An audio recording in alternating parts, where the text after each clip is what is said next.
একটি জামরুল গাছ। এই জামরুল গাছে অনেক ফলন হয়েছে এবার, মাশাআল্লাহ। এই জামরুল গাছে আরেকটি খুশির বিষয় হলো একটি পাখির বাসা করেছে, অলরেডি দুটি পাখির ছানাও হয়েছে, সেটি আপনাদের সঙ্গে শেয়ার করছি।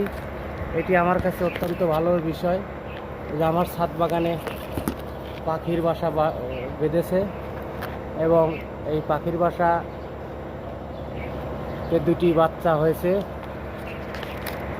পাশাপাশি অনেক ফলন হয়েছে। তো বেশি বেশি গাছ লাগাবেন, প্রচণ্ড খরা হচ্ছে এই গাছের কারণেই।